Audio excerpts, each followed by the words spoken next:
તાપી જિલ્લા એલસીબીની મોટી સફળતા મળી છે। માદક પદાર્થ પોસ્ટના ડોડા ભરેલા ટેમ્પો મધ્ય દેશથી સુરત લઈ થઈ રાજસ્થાનના જોધપુર લઈ જતા લોકોને પોલીસે ઝડપી પાડી આગળની કાર્યવાહી હાથ ધરી છે। તાપી જિલ્લામાંથી મંદાક પોસ્ટના ડોડા ભરેલા એક ટેમ્પાને પોલીસે ઝડપી પાડી આગળની કાર્યવાહી હાથ ધરી છે। વાહન ચેકિંગ દરમિયાન 2834 કિલો માદક પદાર્થ પોસ્ટ ડોડા ભરેલો ટ્રક ઝડપાયો છે। પોલીસે મળેલી માહિતી મુજબ માદક પદાર્થ ટેમ્પો મધ્યપ્રદેશથી સુરત થઈ રાજસ્થાનના જોધપુર જઈ આવી રહ્યો છે, જેને લઈ વ્યારાની વીરપુર ગામની સીમમાંથી ટેમ્પો પોલીસે ઝડપી પાડ્યો। નશાકારક પદાર્થની અંદાજિત કિંમત 85 લાખ સહિત અન્ય વસ્તુઓ મળી કુલ 1 કરોડથી વધુનો મુદ્દામાલ કબજે કરાયો છે। મંદાક પોસ્ટના ડોડા ચિપ્સના પાવડરની આડમાં લઈ જવામાં આવ્યો હતો। બાતમીના આધારે પોલીસ આરોપી ક્લીનર બજરંગ બિશ્નોઈ અને ડ્રાઈવર મંગારામ બોનીવાલાને ઝડપી પાડી ટેમ્પાના માલિક જગદીશ નોરને વોન્ટેડ જાહેર કરી આગળની કાર્યવાહી હાથ ધરી છે। દેશભરમાં ગુનાહિત પ્રવૃત્તિઓ સાથે સંકળાયેલા અને ગુનાહિત માનસિકતા ધરાવતા આરોપીઓ દ્વારા ગુજરાત રાજ્યની અંદર નશીલા પદાર્થો ઘુસાડી અને ગુજરાત રાજ્યના યુવાધનને ગેરમાર્ગે દોરવા અને એમનું જીવન બરબાદ કરવા માટેની ઘણી વખત પ્રયત્નો થતા હોય છે। આ પ્રયત્નોમાં તેઓને સફળ ના થવા દઈ અને આ રીતના ઈસમો અને એમના મુદ્દામાલને પકડવા માટે ગુજરાત રાજ્ય સરકાર મુખ્યમંત્રી શ્રી ગૃહમંત્રી શ્રી કટિબદ્ધ છે। આ બાબતે અવારનવાર પોલીસ વિભાગને સૂચનાઓ આપવામાં આવતી હોય છે।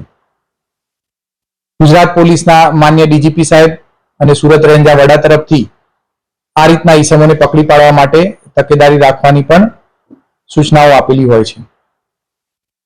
આ જ કાર્યવાહીના ભાગરૂપે ગઈકાલે તાપી જિલ્લા એલસીબી દ્વારા ખૂબ જ ઉમદા કામગીરી કરી અને વાહન ચેકિંગ દરમિયાન એક રાજસ્થાન પાસિંગના ટ્રકને પકડવામાં આવ્યો છે।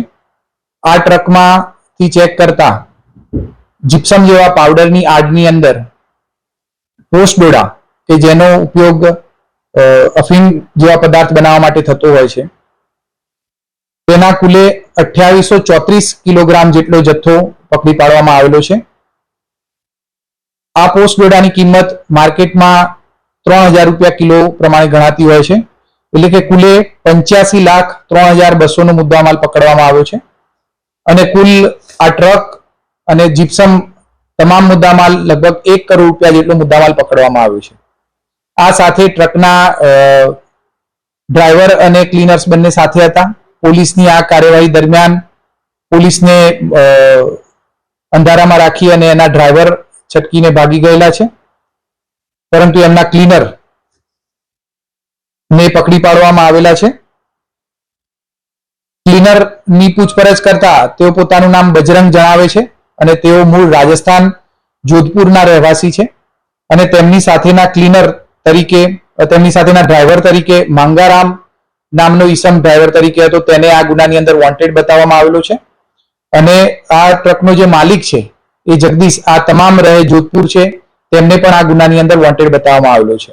આ તમામ મુદ્દામાલ કબજે કરી અને આગળની તપાસ તાપી જિલ્લા પોલીસ દ્વારા કરાઈ રહી છે।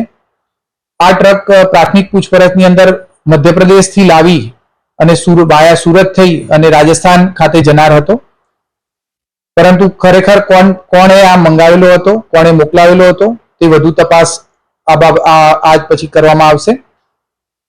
આમ ગુજરાત રાજ્યની અંદર ઘુસાડાતા નશીલા પદાર્થોના એક મોટા ષડયંત્રનો ખૂબ મોટો મુદ્દામાલ પકડી અને એક પર્દાફાશ કરવામાં આવેલો છે, જે બદલ હું તાપી જિલ્લા પોલીસને એની એલસીબી અને એસઓજી ટીમને અભિનંદન આપું છું અને ભવિષ્યમાં આવા કોઈ પણ પ્રકારના નેક્સસને તોડવા માટે જિલ્લા પોલીસ અને રાજ્ય પોલીસ સક્ષમ છે અને આ ગુનાની અંદર પણ સંડોવાયેલા તમામે તમામ આરોપીઓ એ નેક્સસમાં જોડાયેલા તમામ ઈસમોને આવનારા સમયોમાં પર્દાફાશ કરી અને એમની પણ ધરપકડ કરવામાં આવશે।